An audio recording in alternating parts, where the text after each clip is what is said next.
Well, ladies and gentlemen, welcome to the 2024 Solve Global AI Summit. My name is Jeff DeVerter. I'm the Chief Technology Evangelist for us here at Rackspace Technology, and I'm so delighted that you are joining us today. Now, if you've seen any of our programs here at Rackspace, one thing we love to do is not just talk at you, but talk with you. So would you please introduce yourselves? Tell us who you are. Tell us where you are. Look at John Swanson already doing the instructions. You're going to see yourself over there on the side of the screen once all that caches and refreshes up.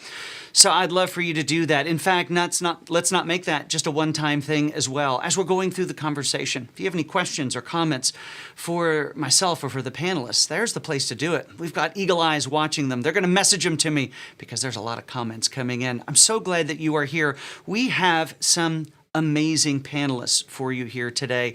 And it starts with our very own President of AI, Technology, and Sustainability, Srini Koushik. Srini has been with Rackspace almost 3 years now. It's amazing how time flies. And we also have Victor Rojo from AWS,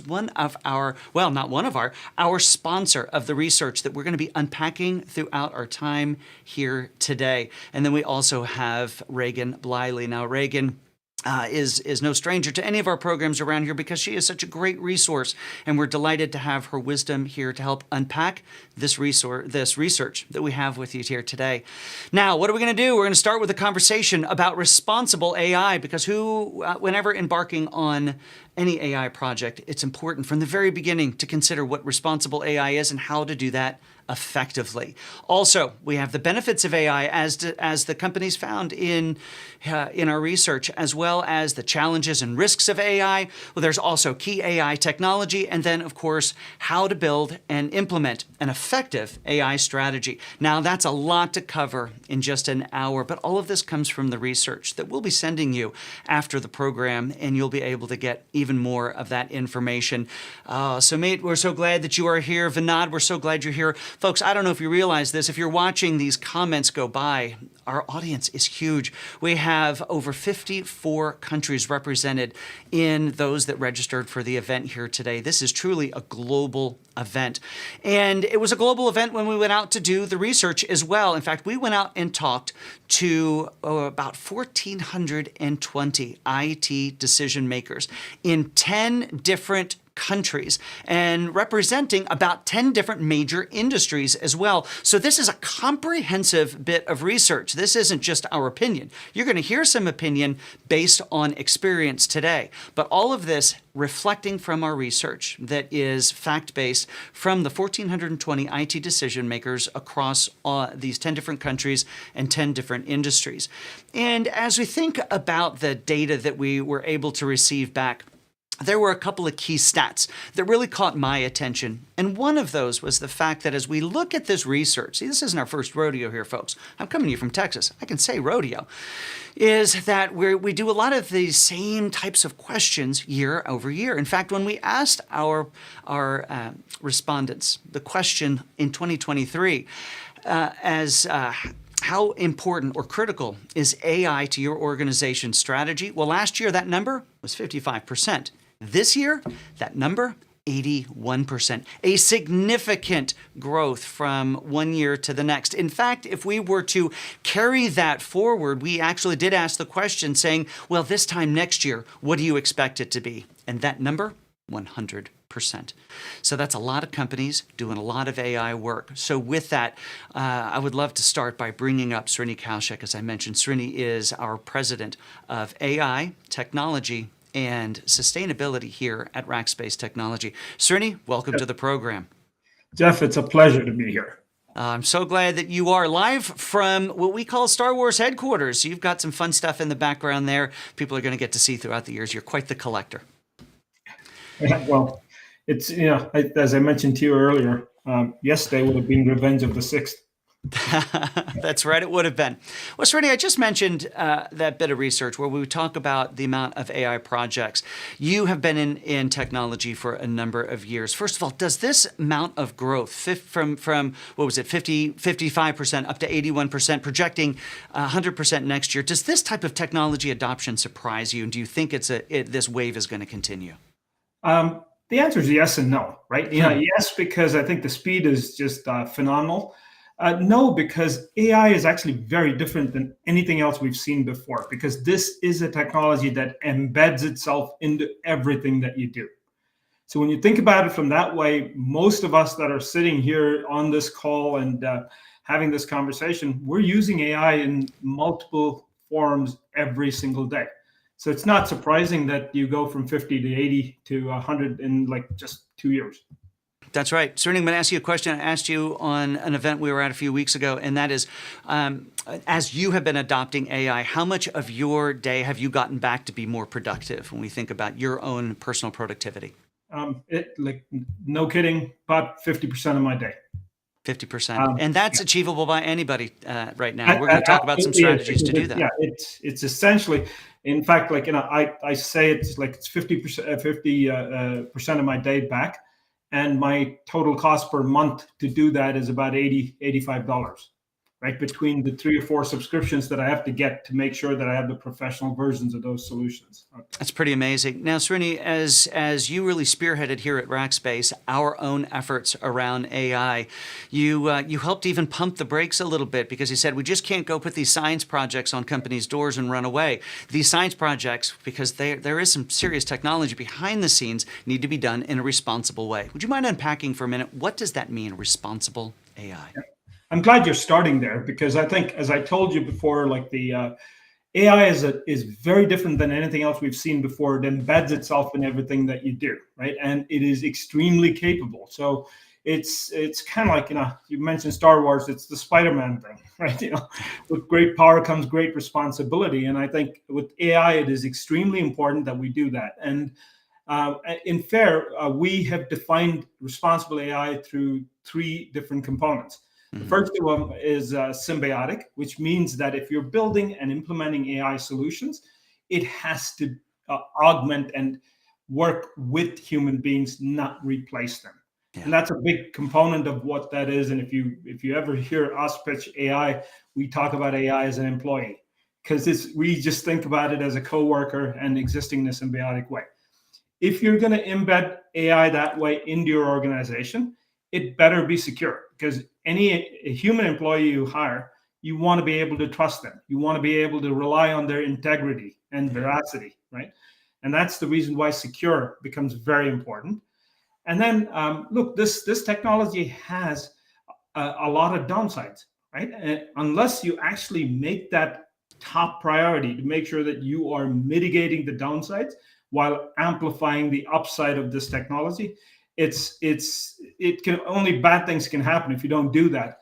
And that's why the sustainable component of it actually comes in. So for us, responsible AI really dictates what solutions you go out and build and how do you actually end up using it.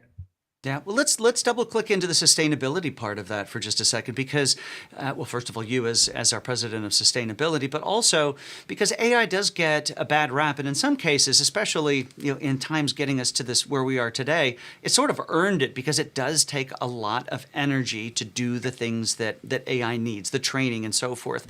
But AI is also now being used to help combat that and do it in better ways. Folks are getting smarter about it. Why don't you tell us a little about that?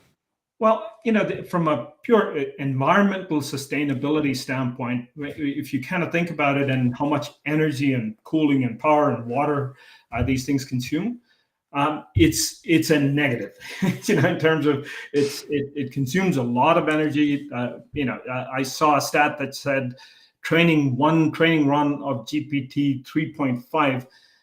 It was roughly the equal, one training run, right? Not the entire training, was roughly the equivalent of 300 plus New York to San Francisco airline trips.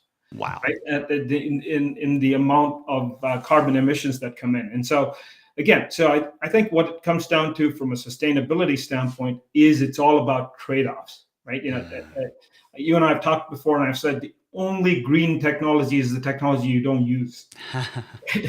Given that this is going to be embedded into everything we're doing, responsible AI allows us to make sure that you're harnessing this power for the good, right? Can you actually do it to simplify what we do? Can you do it to minimize travel? Can you use it to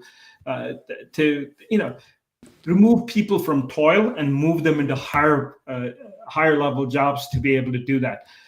you can actually use it for that technology. And part of that responsible AI framework that I talked to you about was all about making sure that you helping organizations choose the right solutions to be able to go out and implement it.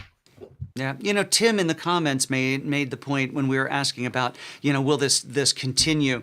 And he says that combine the importance of the tech with the hype. There's a bubble to burst somewhere, but it's not going to be anytime soon. And I wonder if it's a bubble that bursts or if it's a bubble that actually just becomes part of everything that we do, because it is that ubiquitous technology. It's like electricity powering things.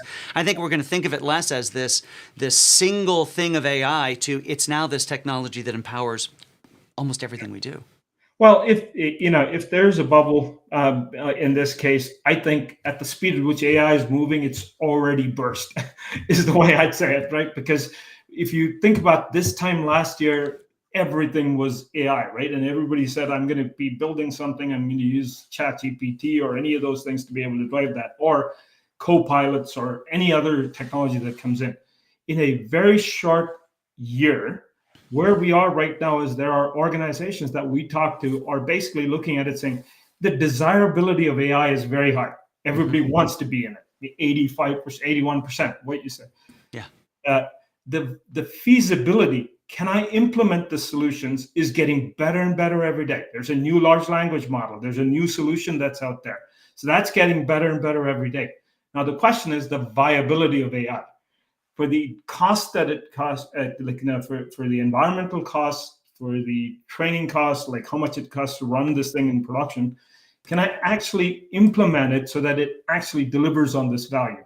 So what we've seen is a moderation. It's like, that's why I said, bubble may have already burst. Is a moderation where there's no longer people trying to go and build these toys and science experiments. They're actually starting to think about how do we embed AI into the organization so that we can harness and get those benefits that you're looking at. So I kind of tend to think that, like, with the speed at which this technology is moving, everything that we're used to just got faster. It really has. Now, one last question for you. You made a comment earlier, and that was around considering AI as bringing AI into your organization as bringing an employee into an organization. And as this desirability for AI grows inside of organizations, up 86% from 74%, and we think about how we consider this on the governance side of things, maybe unpack for a second what that looks like. How do we draw the parallels of AI to an employee? Yeah, I like, this is one of the things that when we launched FAIR last year, the first thing I came out and said is, like, that most technology companies love to invent new buzzwords and make things tougher than they are. Yeah. I think what we are trying to do is to make it more familiar to people. And the way to make it familiar to people is when you are hiring an employee. Right? Most organizations are very, very clear on what their hiring policies are. They're like, does the employee that we're hiring, do they actually match? Do thetheir values match our values? Right? And so you saw that thing. That was me. There's a little AI in the background. AI in that thing, which just brings. But anyway, when you're hiring an employee, you're actually looking at, do their values align with us? Do they have the skills that support us? Yeah. Most in the US, when you hire someone, you actually do a background check on that employee to do that. Why I say AI is like an employee is when you implement AI in your organization, you can leverage those experiences that you had earlier to be able to go and build a lot of these solutions. So, like, bringing a new AI in is like checking on this. So when you're considering buying a particular AI solution from someone, what data was it trained on? Okay, I'm doing a background check. What data is it getting trained on? What are the values of the company that trained that, so that you make sure that when this AI is embedded into your organization as an employee, it really contributes to the benefit of the organization and the advancement of the organization, as opposed to so, like, for us, AI as an employee is a core tenet of how we tend to think about introducing AI into enterprises. All right. I just have to call out Dan's comment. Well, thank you for bringing it up. HR, please help onboard the new digital employee. Exactly. All right. So, Srini, I'm going to have you back up here in a little bit to have some other conversations. But now I want to move into having a conversation more about now we've brought AI in. And when we look at how organizations from the research, when we look at how employees are utilizing AI today, well, we find it using some really interesting areas. And here to help talk about that is Rehgan Bliley. So, Rehgan, come on up. Welcome to the program. We're so glad that you're here today. Yeah, thanks so much for having me. I'm excited to chat. And indeed, tell us about your company really quick. Sure. So I'm co-founder and CEO of AlignAI. We are an adoption and governance platform for data and AI. We've been working with tons of enterprise organizations on helping them identify good use cases, scope them, create policies and procedures around data and AI, and help them to operationalize this and eventually get value out of AI. Fantastic. So not your first rodeo to talk about AI. I'm going to say, I see how many times I can say rodeo today. All right. So when we look at those use cases, how companies are utilizing it, when we look at the research, we find that intelligent search, document processing, fraud detection, and such are some of those main ways that our respondents, those 1,420 IT decision makers, said that AI is making an impact in their organizations today. What I'd love for you to do, Rehgan, is maybe unpack a few examples in your experience and your customers, how they're utilizing and getting benefits from AI today. Yeah, I think what's important is to break down how companies are thinking about these use cases. And so you've got your everyday AI, which are things like, document processing or semantic search across documentation inside of your organization. And then you've got what people are considering groundbreaking AI, right? These are the differentiating AI capabilities inside of a company that'll help them differentiate themselves in the market. These are things that are going to be more specific to that company and the data that they have. And so when I talk to organizations about use case identification, what we're seeing is a lot of this bottom up. What are some really easy tasks? What are some embedded AI applications we can get up and running really quickly? That's why you see things like semantic search around documents, because Microsoft has the ability to do that really quickly and give you access to that information really quickly. So cost-wise, feasibility-wise, that's where people are starting. They're starting to gain that muscle memory of how do I get these types of solutions embedded inside of the organization. So also when we looked at the research and what we found is that one of those use cases that companies are really looking for is employee productivity. And so how do you see companies using AI specifically around helping employee productivity? Yeah, I think most people are starting with education on what does that mean? Where can I be most productive as an employee? If I'm in the sales organization or finance organization or marketing team, where can I become more productive? Now, there are very common use cases like writing emails and taking notes from Teams calls and those types of things that can add to productivity gains. But there's things like developer actually using Microsoft Copilot to help write code, right? That they're seeing, I think, a 40% increase in productivity of software developers from that perspective. So looking at the different types of roles and functions, I love what Srini said, like breaking down the different types of tasks that different employees and functions have across the organization, identifying ones that are fairly predictable, fairly common and easy for AI to tackle, starting with those first, and really thinking about how can we do this lift for many employees across the organization. What sort of tasks are we doing, like coordinating calendars, things that we don't want to be spending time doing anymore. And so when we think about those productivity gains, we start there, and then we start thinking about the kind of bigger impact, groundbreaking, game-changing AI applications. Right. And what's so exciting about this is we're not saying it, obviously it's technology that is empowering and underpinning all of this, but it's not an IT project. It's being used everywhere. Diego makes the comment, you may have seen it streamed by the fact that it's impacting every area of the organization. So Rehgan, now let's talk about how companies are measuring these outcomes. What are they looking to get back? In some cases, what we find out of the research is they're looking for, well, two things: revenue growth and cost savings. Oftentimes we don't see these two paired together. We're either trying to save some money or we're trying to make some money, not necessarily all together here. Can you give us some examples of how AI is able to do both of these things?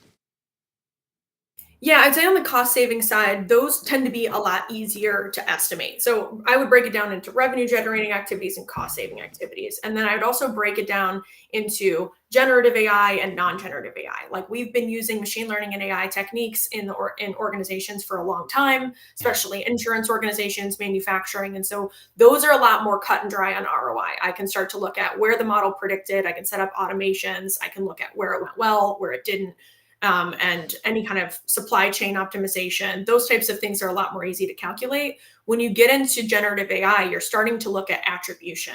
So what sort of quality improvements did I have as a marketing associate on the copy, the images, the campaigns, and how did AI influence what I was already doing? That's a lot harder to look at. So cost savings are things like productivity gains. Revenue generating activities could be shortening sales cycles, going after different segments of the market with new hyper personalization using AI. So those are just some high level examples. Excellent. Now you mentioned insurance as an industry. That's a company or an industry that we found was well super concerned about some of the risks and challenges. And to talk about that a little bit more, I'd love to bring up Victor Rojo. Now Victor is with AWS, and so when he comes up here, what I would love to do is have him introduce himself. Victor, welcome to the program. And Rehgan, you can stick around. Yeah, we'd love to have you. So Victor, first of all, you're with AWS. Thank you so much for helping sponsor this research. Well, for sponsoring this research. Tell us what you do over at AWS. Thank you, Jeff, and thanks for having me here. I'm working as a tech leader for the conversational AI and generative AI partners competency programs. These are it's a group of partners who have demonstrated already experience, expertise, and best of all, solutions and success for customers that have implemented this type of projects. Fantastic. We're so technologies. Fantastic. So glad that you are here. Now, security, accuracy, and dealing with legacy technology in an organization are all cited in our research as areas that were the biggest concern. We look at that right there, the data. Well, Victor, let's start with you. There are a lot of angles that we can consider when we think about security, and let's start with the data itself. How can companies ensure that the data that's being brought together is kept as secure as possible? First of all, generative AI and all these type of technologies are implemented to drive business value. Companies need to demonstrate that the adoption brings benefits to the company and to the customers. Most of these companies need to really customize the models, the foundation models that they are using in order to bring those or to meet those requirements that the company has, that the customers have, but also to bring hyper customized experiences to their customers. There are multiple methods for doing this. For example, using the most basic expression could be if you should prompt engineering. The next one is retrieval augmented generation, or RAG, and the next level is fine tuning.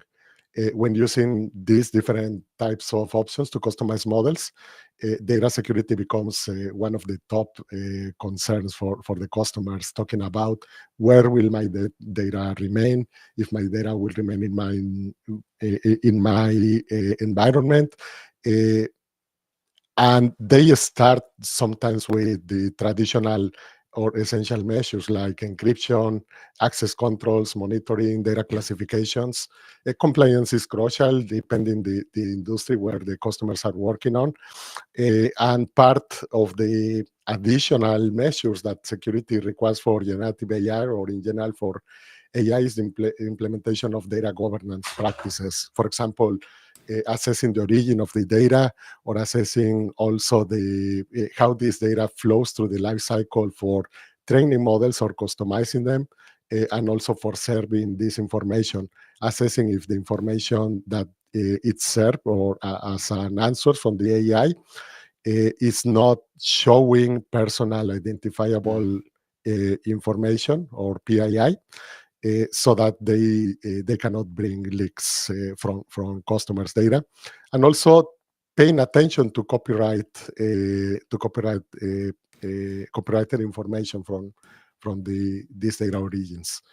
Those are some of the multiple aspects that can be considered for AI security in this new version of AI.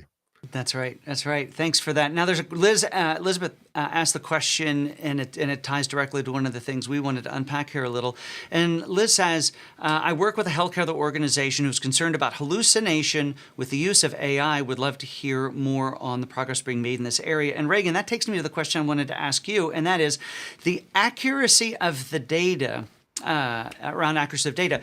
Let's talk about strategies to keep that data as shiny and new and accurate at launch point as it can be over time, because this is not a technology that we can set and forget, that we can launch and move on to the next big thing. That data undercurrent needs to be monitored, refreshed, and ensured to be accurate.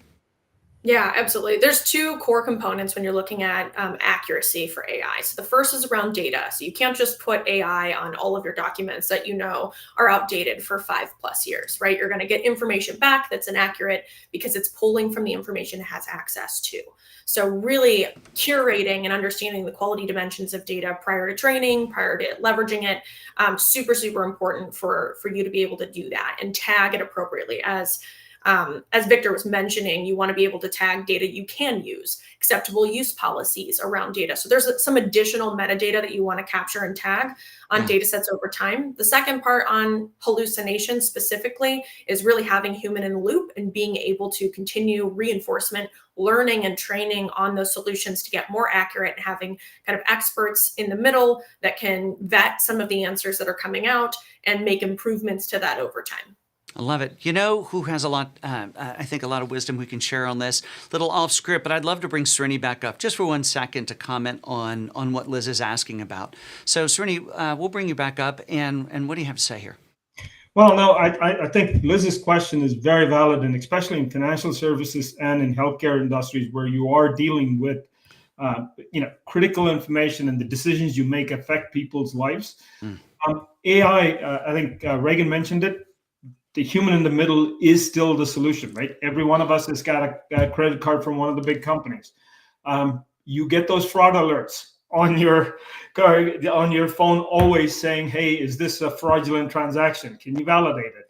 What they're doing there is it's an AI implementation of an agent with the human in the middle, right? And especially in healthcare, again, having come from the healthcare industry, type 1 and type 2 errors are pretty major. Like when you get the type 1, type 2 wrong on machine learning models that Rehgan talked about, it has meaningful consequences. It has like meaningful and harmful consequences in that space.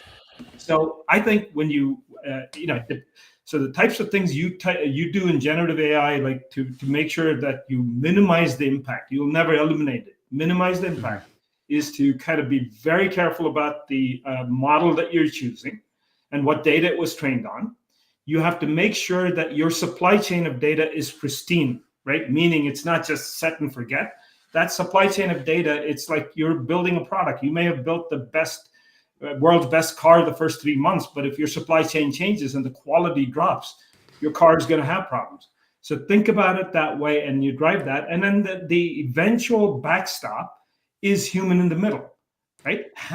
Even the AI can simplify all of those decisions for you, but then put it back in front of the human being to say this, right? Quick thing I'll say on that is, in one of the prior companies we worked with, we implemented a machine learning model that looked at data to predict whether this thing has to have a second opinion from a nurse practitioner or a doctor. Yeah. Right? We could have made that, but a 99% accuracy rate on that thing was not good enough, right? Because of the way you actually do that. So the best implementation of that was to kind of use the model to do the automation, but then put it in front of this. And so the default was, hey, if we didn't know, put it in front of the nurse practitioner, right? So it's a cheaper resource than having it in front of a doctor. So there are techniques that you do to implement AI responsibly in organizations. And healthcare is actually, many people think insurance and healthcare are laggards in technology. They actually are leaders. They're more judicious about where they implement technology. All right, Srini, 30 seconds or less. Define type 1 and type 2 type of errors.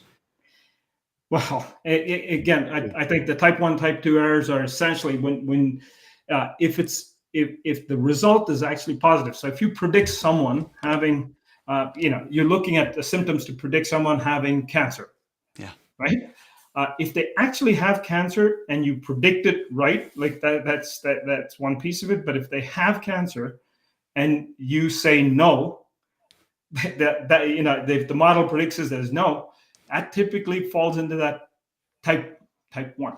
You know, again, whenever I put that confusion matrix, by the way, that type 1, type 2 is actually called a confusion matrix because every single time I got to draw it on the board to kind of figure it out. So the type 1 errors are where it actually is the case, but the model predicted it wrong. And then the type 2 is the other way around, right? Where it's negative, but you predicted positive. But you predict positive. Got it. Yeah, and depending on what you're actually, you know, what application you're thinking about, right? You know, so banks and fraud transactions are trying to minimize type 2 versus the healthcare companies trying to minimize type 1 types of errors as you go and work on it, because accuracy and precision matter when it comes to this piece. And this is all, Rehgan did it very well. She talked about it as traditional machine learning and then generative AI, right? Like I'm talking about the traditional machine learning space. Very good. All right. Thanks so much. Hey, Victor, I have a question for you now as well. So when we think about all of this advanced technology, you know, in order to get down that road, some folks are thinking, I've got some older technology that I have to deal with. You know, what are AWS's strategies? In just a minute or two, as we're getting a little tight on time, you know, what are AWS's strategies to help companies come along? Maybe it's patterns, maybe it's technology itself, to update their own technologies. Well, AWS has already a structured migration and modernization strategy using AWS or cloud-native services and architectures. With generative AI, the customers that are migrating their workloads to the cloud can use generative AI to automate complex tasks. For example, code conversion from legacy code to modern languages and frameworks. This can also reduce the data loss during that migration. Also, doing mapping between legacy data with new data that is required to migrate from legacy data sources to new data sources. It's another addition that we can have using generative AI as part of these migration strategies. And also refactoring applications, for example, analyzing code bases, maybe doing improvements to those code bases when migrating to the cloud and to this new paradigm helps a lot using AI. And also using generative AI to automate testing, validation, and migrate those modernized applications before migrating them. It's one of the best things because this is also part of the adoption of a secure AI development that starts early in the development stages, and also the addition of continuous monitoring and automated testing. It's part of what generative AI can help to the users in the migration of their existing legacy workloads. Yeah. Awesome. Thanks so much. Now, Victor, I mentioned before, we are so grateful for our partnership as a company with AWS. You guys are fantastic. We love the fact that also you did sponsor the research that we went out and did.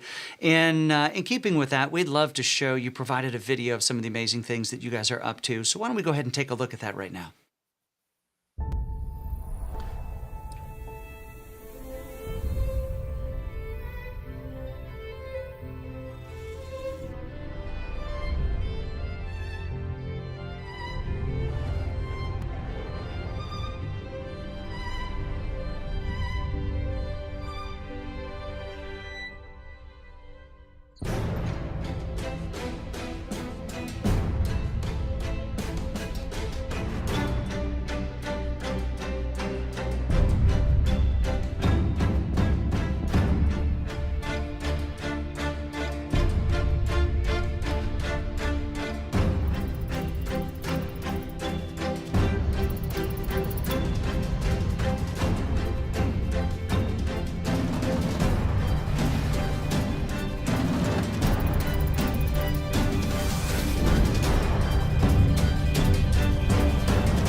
Oh, what will you create? Fantastic stuff. Hey, Victor, let's talk for a Yes. second about, we talk about the data, we talk about the people. It would be nothing without the technology that rides underneath. When we look at the research that we got back from our 1,420 respondents, we found that where these companies are investing are things like machine learning, predictive analytics, AI for IoT, RPA, NLP, Edge are some of those examples. What are some of those technologies that AWS has specifically in and around these areas? This is a great question and great survey results that we are seeing here, that customers are and companies are already investing in machine learning. They are also riding the wave for generative AI in the part of natural language processing. And there are multiple options and technologies for all of these topics. For example, when talking about machine learning and AI, one of the top services that AWS has is Amazon SageMaker, which allows the data scientists and machine learning engineers to train and deploy models quickly. But also it implies thinking about developers. Developers now can use AI services that exist or have existed since a long time in AWS, and now with solutions like Amazon Bedrock or Amazon Q, there are new options for the developers and business users. On the other side, for talking about RPA, there are solutions like and services like step functions in conjunction with Lambda functions can deliver a good level of coordination of processes that could be long time running, or just the orchestration of multiple functions to achieve certain process or goal. Also, in the mix of AI technologies like Amazon Textile for intelligent documents processing, which is one of the top investments the companies are doing for handling documentation, no matter the industry, it's a good choice. When talking about NLP, and generative AI, of course, I already mentioned Amazon Bedrock and Amazon Q, but we can think about Amazon language services like Amazon Comprehend, Amazon Transcribe, Amazon Translate, Amazon Poly, and Amazon Lex are used in conjunction for achieving really, really cool things, text analysis, speech recognition, translation, and natural language understanding. Also, Amazon SageMaker can help to build custom models that can be used in conjunction with these technologies. When talking about edge technologies, AWS IoT Greengrass is one of the options to collect data that can be used to start training models based on the information from millions of IoT data sources. And also the portability for this data can be achieved using AWS SnowCon, which is a small edge computing and data transfer device that AWS provides to the users. Fantastic. Love the technology, love the partnership. Thank you so much. Now what I want to do is shift our focus. We've talked about, and we look at these findings of what we have coming out.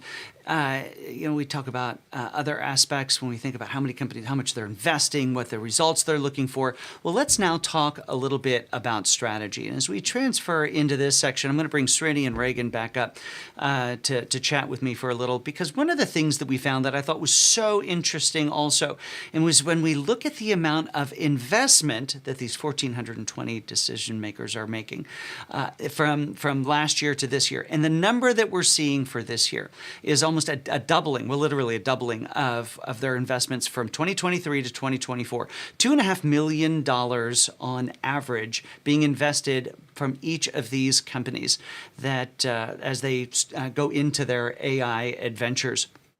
And so, Srini, we think about these technologies. We think about this level of investment in what's happening. That's a lot of money. Is this an abnormality? Is this a trend we expect to see continue? Do we see it just turn into part of the G&A of what's expected to make these organizations run because AI is part of the fabric? Yeah. Well, look, it's not the number 2.5 million, and as an average is not surprising given the general trend of that research that we're talking about, right? 81% saying AI is going to be embedded in others. But here's a key thing that we're also seeing. In most cases in enterprises, they are increasing the spend in AI, but they're trying to make that up in some other part. So having been a CIO for 25 plus years and still all of Rackspace's IT rolls up through me, the challenge is like, should we use and should we be implementing AI? Absolutely, right? But has it demonstrated enough value, generative AI especially, has it generated enough value back to that increased revenues and reduced costs? The answer is it's starting to happen, but it's not there yet. So at least for this year and going into next year as well, I think the viability of these projects will have to be proven, and some of these need to be self-funded within an IT budget, right? Like my overall IT budget goes up by the same 2 or 3%, but this $2.5 million has to kind of come in from what we've got in there. So it's kind of what we're seeing, but it's not surprising, right? And everybody's wading into this space, and they're actually trying to. And our hyperscaler partners can validate that, right? They haven't yet seen the significant bump in consumption, because the consumption for these models tends to be at the expense of something else, right? Like you've made up that money so you can actually invest it back into this thing. So folks, also, there is a lot of content that we're covering here. You, as a registered person watching this video, you have the ability we'll be sending you over the next day or two your copy of this research, and all of the content is in there, all of the graphs that you're seeing. So if you're having trouble reading them on the screen, don't worry, you're going to have all that you want. Now, when we think about That's a question I actually want to pose to both of you. When we think about how AI is being used today, and the research shows this as well, we're seeing it being used to enhance product development and existing products, as opposed to necessarily these big breakthrough moments. And so, Rehgan, I'll start with you for a second. What do you think companies should be doing right now to set themselves up, or should they be setting themselves up for breakthrough moments? Yeah, I think it's pretty evident that most organizations are focused on the everyday AI use cases. And we talked about that a little bit earlier. I alluded to this point as well. I think the big piece here is you still see a lot of organizations still trying to figure out their risk management plans, their rollout plans, their enablement plans, their adoption plans. And so why build that muscle on something that's supposed to be breakthrough that is going to cost millions and millions of dollars to build? Why not establish all of those standards, best practices, and policies as an organization on something maybe a little bit less risk, less cost upfront? So we saw that a lot last year. Lots of organizations just doing pilots, trying to figure out how much is this going to cost? What are the calculations for cost for something like this? And then this year, I've heard a lot of companies talking about teeing themselves up for those breakthrough AI use cases. And so I think we'll see a lot of progress this year.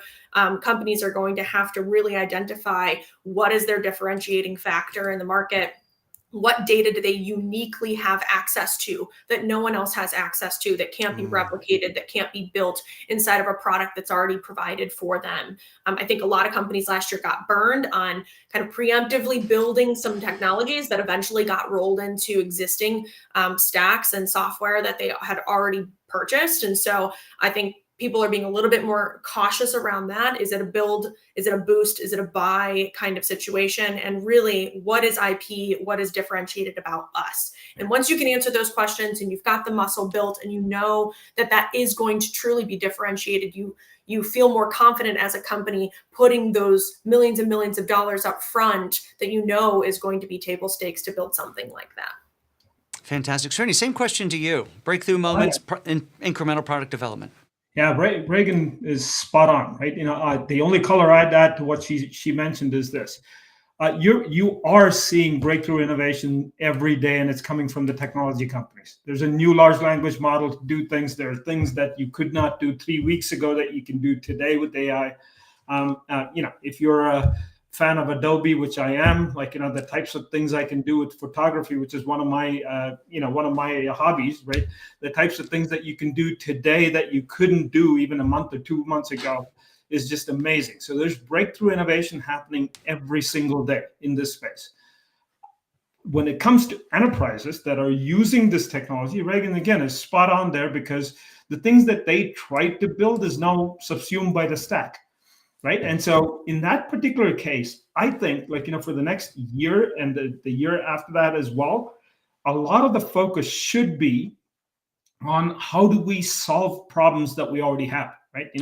If you've been any way associated with the IT industry for the last 10 years, the talent war, the war, war for talent, all of that stuff. I think that changes significantly, because what AI does, you and I have talked about it, Jeff, what AI does is it replaces the SME. That person who knew how to build the perfect Java library and the perfect API calls to write high quality code, don't need them. GitHub Copilot can get me there. It's 70% of the way there. And not just that, GitHub Copilot can get me there, and it could bring other people along much quicker. Because if I had one SME, then that person him or her can help 3 or 4 others.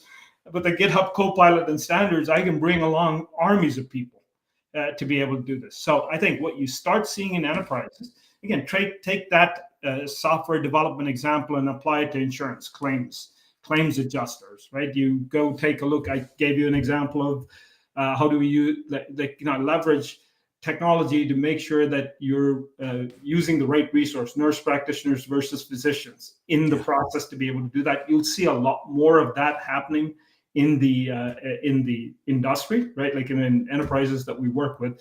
But breakthrough innovation for the next couple of years and moving forward is going to happen there. I saw a couple of comments in the thing about green energy and like what can AI be doing in that space. There's so much amazing research coming in, and I would be surprised if by the end of the year we don't have new chips. Like, there are already chips that specialize only in doing inferencing, right? And they sip energy as opposed to what we've got today. If you just look at what's happened to NVIDIA, phenomenal company, by the way, and seeing what's happened to their stock price, this is capitalism. It's not surprising that you see so much investment going into that space to come up with alternative designs for doing that, including from NVIDIA to do it. So I think the breakthrough innovations are going to keep coming, and as we help enterprises implement it, is to kind of make sure that you stay away from those things, because you just have to trust that that's going to happen. If it's not there here today, it's going to be there 3 months later. Right? That's right. So what can we be doing? And a lot of what Rehgan talked about earlier absolutely applies to what we do. Yeah. So, folks, so many good comments. We're trying to grab as many as we can, whether they're comments or questions. Know that we will come back in, and the panelists will all get in and engage with you in the comments. So if we don't get your question answered live, we'll get in there and chat with you in the comments after a while. But Rehgan, we found in the research, of course, none of this is possible without people.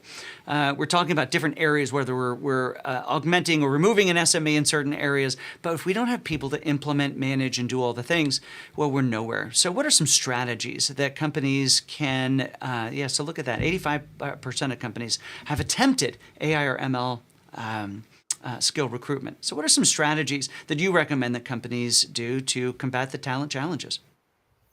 Yeah, I'd say there's 2 sides of this, and the research that you all reported on was super telling. So on the one side, it's on the adoption piece. So you've got skills mentioned, like critical thinking skills, folks that are trying to do their jobs differently, think more elevated in a more creative fashion. We see a democratization of building some of these AI solutions in a low-code, no-code environment. So I think companies are really trying to get folks to be more in the building mindset and less in just kind of task doing mindsets. So that takes a lot of education and training and upskilling internally. You flashed up the pretty obvious kind of skill acquisition, AI, ML skill set. I think folks have, in traditional industries like insurance and banking, where they've been doing machine learning for a long time, they have really robust skill sets internally already, but they're looking to acquire new skills on this generative AI path, which is different. It is different. And so companies are recognizing that the technical skills that you need to build these solutions internally are different. The existing AI and ML skill sets need to be upskilled. And then in addition to that, They're looking for folks who can help advise and reduce costs and help create the technical feasibility strategy internally. A lot of people last year were spending lots of money on consultants and external experts to help them guide through this situation so they're not spending or overspending in some cases. And so I think a lot of organizations are trying to build that level of expertise internally as well. Yeah. So Srini, I'm going to go to you for just a second because there's a comment down here that, that scroll. So Ben makes the comment, he says, OMG, I never considered using AI for employee training programs. That would change so much for our sales approach. That was actually one of our first here at Rackspace programs that we built, and that was an intelligent co-pilot to help people get the information that they needed. 60 seconds or less. Tell us about that. Well, we call it Rackspace ICE. ICE is the intelligent co-pilot for the enterprise. If you think about Rackspace, we've got 25 plus years in this industry with a lot of really good knowledge around how to build, operate, and run these systems. Attrition happens, things change. There's a lot of information that's latent within the organization, but it's not accessible to someone who comes in new. What ICE does is to actually take that and build it on top of the generative AI tools. And by the way, everything that we just talked about is true even for us. We built ICE last year in June, right? If I look at Amazon Q right now, it probably does about 50% of what we did with ICE. Yeah. Right. So now the question is, okay, that's pretty cool. How do I leverage something like Q to do the parts that Amazon's investing in? And with that capacity that we just got for doing that piece, what else can we actually put on top of ICE to be able to drive that? And I think most organizations will be in the same place, right? Because companies have existed for a long time. There's just data sitting everywhere. There's tacit information sitting in tacit knowledge sitting in people's heads. You got to be able to bring that out so that you get the best out of this. Right. And folks, how would you realize that there's some really great nuggets of what Srini just said in there. The first is when he makes the comment about what Q does now, and there's so many people worried about, well, what happens to these jobs when AI comes in and takes all the jobs? It changes the jobs. Instead of somebody who codes the thing and moves to the next thing, who's going to pay attention to these new services that AWS comes along, and how do we adapt and evolve over time? And it also speaks to the training aspect as well and employee enablement, to which Rehgan talked about earlier. All right. Go ahead. Do I have a minute to just give you an example so that people can, everyone talks about critical skills and other critical thinking skills and others, right? Happen to be one of those really old guys who grew up when you had to read a map, and I'm just surprised that I didn't have to use the sextant before, but is it like, the reading a map and others. GPS and self-driving cars and others have all replaced that by now, right? AI has replaced that by now. So that doesn't mean so the thing that's actually pretty cool is you still need to know if the car is saying it's taking you, like I live in Columbus, if it's saying it's taking you to Cleveland and it's heading south, you need to know that something's wrong. Yeah. You get where I'm going with it, right? But when you have a whole set of people who have grown up just knowing what the AI tells you, then you start becoming mindless bots. So I tend to turn it on its head and say, that is the future of humanity, right? Let it deal with that piece, but you've got to know what's right from wrong. You're going to have to apply those critical thinking skills to know that, when this is taking you in the wrong direction, you're recalibrating it to bring it back to it. And as implementers of AI, we've got to be very clear to figure out where you have to put the human in the middle. That's right. Where are the cases that you actually can automatically go out and talk to them? So one other comment in there where it said when bots start talking to bots, it's scary. And it's it's not necessarily scary, because bots are talking to bots, and that's how your stock markets move today. So that's the way it's been going for the last 5 or 10 years. So we're all living in that world already. The question is, what types of things do you actually start putting it into, and where do you turn over the controls to AI, and where do you need to put the human in the middle? AI does not negate your own supercomputer between your shoulders. All right, Victor, I think you've got some thoughts about this. It's great, everything that you are talking about, where I summarize maybe in the phrase change management. It's super important in all of this transformation, how to reskill the employees, how to upskill, how to bring knowledge from outside to the company, new eyes, new chips, I would tell. to the companies to start in the adoption of these new paradigms that exist from generative AI and in general from AI. That's right. So, Victor, as we move into our last section, I want to start with you for a second. And my question for you is a pretty simple one. And that is, what do you think that the folks watching us today don't know about AI that they should? Oh, there's a lot of things to say in just one word. Couple of words I will mention is the first one is that recently Amazon and AWS in general has added new features to improve the generative AI security. For example, custom model import. You can bring your trusted model to Amazon Bedrock. It's one of the aspects, so you can bring it now to Amazon Bedrock. There are certain parts that you need to be careful in that part.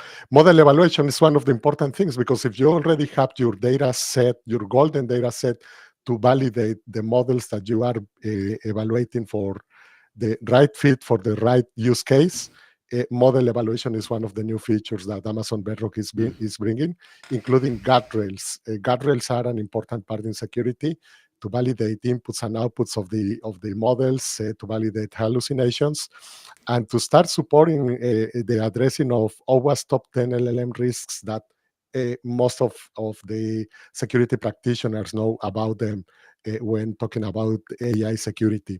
There are also new features and improved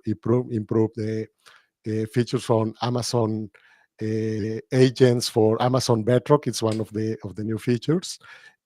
Also, an invisible watermark for Amazon Titan generated images to prevent misinformation spreading is another new feature that I invite you to test. And finally, one of the big announcements that we have is Amazon Q.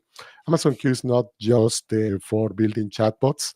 There are 3 different editions from Amazon Q in AWS, Amazon Q for developers, that not only generates code, it helps you to analyze, to scan code from a security standpoint, and also to provide you from suggestions how to improve that code. Amazon Q for business users, where you can generate narratives and reports together with Amazon QuickSight.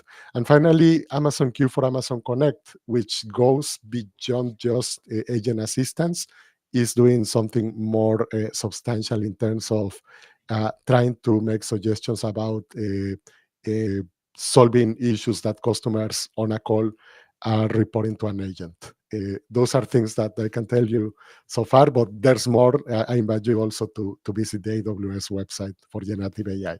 Because by the time we finish this show, there will be more new stuff over there because of the pace of innovation. Rehgan, over to you. And folks, in the chat, what do you think that you know about AI that people really should know that you think they don't? So Rehgan, over to you. Yeah, I don't know if it's that people don't know this, maybe just a reminder, but it's not if it'll be wrong, it's when. These things are probabilistic. And so I just encourage everyone to continue thinking, for whom does this fail? And how do we design to make AI more responsible? Rehgan is our realist in the room. Thank you, Rehgan. Srini, why don't you bring us home on that question? What do you think people don't know about AI, but should? I don't know if they don't know, but it's really more of there's probably a misconception, right? So when people start thinking about, is AI going to replace jobs, it's going to replace a lot of this piece. Like, if you think about the workforce as 3 major segments, whatever industry you're in, there are the people who do they do the toil, right? Like they pull data together, they put spreadsheets together so that people can make decisions, and there's that layer. Then there are the whole layer in the middle that is that does a lot of the work, but it depends on subject matter experts. Yeah. And then you have this upper crust of subject matter experts, and others like consultants and others who pretend to be subject matter experts, who actually come in and do that. And that's been the model of the tech industry. And you look at insurance, I've been in insurance and healthcare. It's the same model that comes in. Here's what people don't know. The first job that's going to be impacted by AI is the experts. I don't need an expert, because if I can go to a model and if it can give me an accurate answer, even with the hallucinations, 98% of the time, it's way better than X consultant insert your name in there, right? Like whichever company it is, it's way better than that because the human is limited by what they can bring in. AI, and by its nature, the experts are going to go away. And when you actually do implement that expertise, it can bring along many more people. Yeah. Best example, you and I have talked about it, Sal Khan, right? He's basically, the problem with education today is that the education system in the US and other places is geared to the lowest common denominator, not in a negative way. It's geared to the person that's the slowest to learn, right, in that organization. So people are not able to kind of calibrate that. And what Sal Khan is basically talking about with the Khan Academy and others, and what he's done with Khanmigo, is that you get an individual tutor for each person. Yeah. Teacher shortages. People don't know that. But if I can get an individual tutor for someone, and if I'm able to learn, if I'm slower than the others, I take my time to come along, versus the person that is probably 2 grades ahead can keep moving ahead, right? Start thinking about it that way, because what it's going to mean is like the workforce has to evolve. And I'll leave you guys with this, right? I think organizations should invest as much, if not more, in training their humans as they're training their models.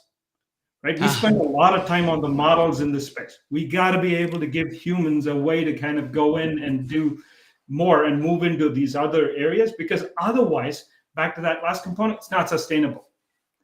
So true. Srini, I think we're going to take that phrase, train your humans as much as you train your models, and make T-shirts and make them available. So thank you so much. Victor, Rehgan, Srini, thank you so much for being a part of the program. I know it's a lot of time out of your day, and your expertise is so appreciated here to share with the rest of the world. So thank you so much for being here today. All right, everyone. Thank you so much for being a part of our program today. Another huge thank you to AWS and their sponsorship of the research in our time. So I'd love for you to, there's the QR code right now. So if you're anxious and you want to go get your copy of the research, well, you can scan that QR code and go get it now. Also, huge thank you to the production team, to Daniel, to Megan, and to Gracie and Nadia and everybody else working behind the scenes. I appreciate you so much. We could not do this without you folks at Global AI Report. If you don't want to scan and you want to wait, if you registered for the event, it's going to show up in your inbox. So you can just watch for that there. I'll be back next week with a regular scheduled Cloud Talk Live. And I look forward to seeing you then. Until then, everyone, thank you so much for spending part of your morning or your day with us as we unpack the 2024 Global AI and Data Report. So thanks so much. Have a good day.